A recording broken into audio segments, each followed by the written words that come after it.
It was the year 2005. I was in my early 20s and I was on a camping trip with my father and uncle in Tanzania.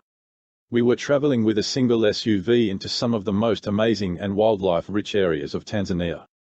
After having seen the strange tree-dwelling lions of Lake Manaira, we had finally come to the holy grail of safari, the Serengeti. While we had just missed the wildebeest migration, there was still wildlife abound everywhere. Just a few hours before nightfall we were nearing what was to be our camping spot.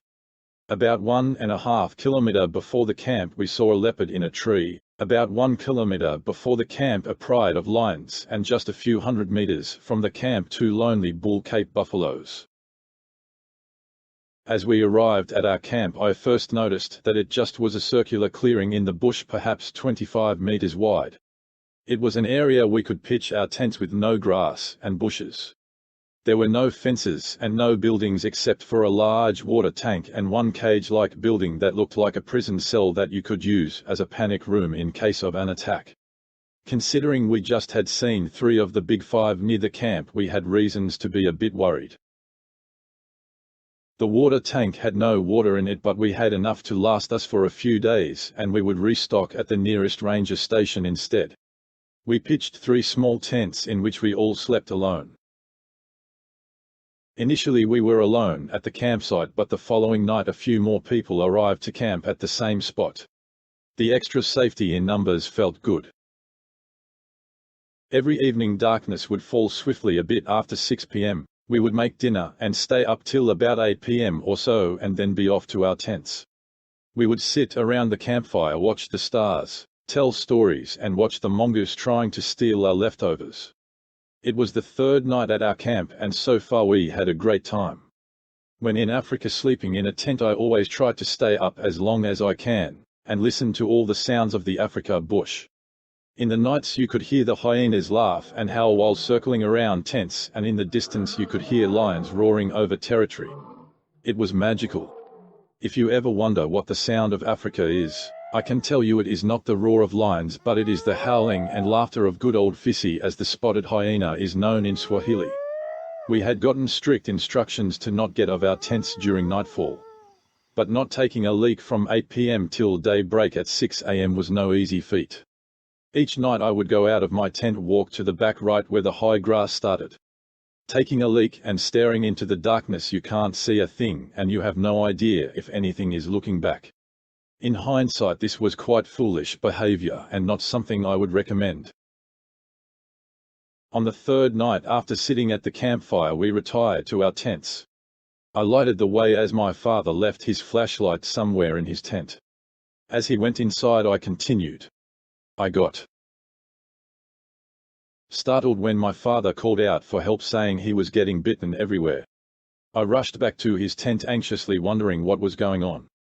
My father in his panic still had not been able to locate his flashlight and instead decided to light his tent with his cell phone. What he revealed then came straight out of a horror movie.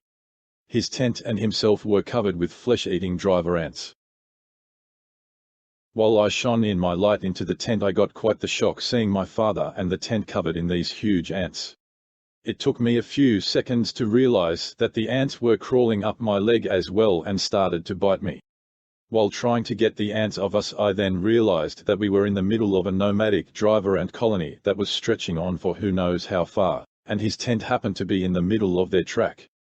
How long their track was I still do not know. I tried to follow it later but it went on too far and it was too dangerous to go deeper into the bush. Driver ants are really fascinating. Their colonies are always on the move and they do not have a nest. They will eat everything that gets in their path no matter how big the animal is. Their colonies can exist of more than 20 million ants and their soldiers are some of the biggest ant species in the world. They have massive jaws that can clip your skin and tear off small pieces of flesh. These colonies stretch out for hundreds of meters like an unstoppable juggernaut. It is said that if you are unable to move due either being injured or restrained, they will eat you clean up to your bones. Luckily these ants are not like in the horror movies and they do not strip your flesh in matter of minutes. I imagine it would be a very slow death that would take hours.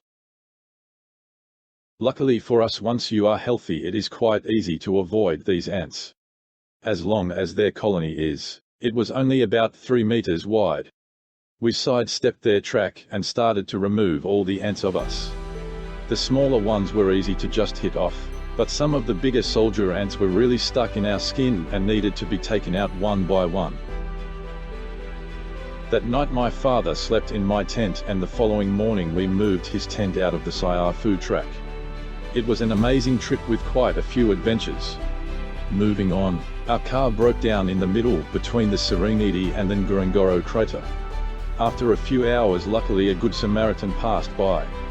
He towed our car over the crater wall with its 600-meter steep cliffs on both sides, which was quite nerve-wracking. My father and I still go adventure together whenever we can, and they are some of my best memories.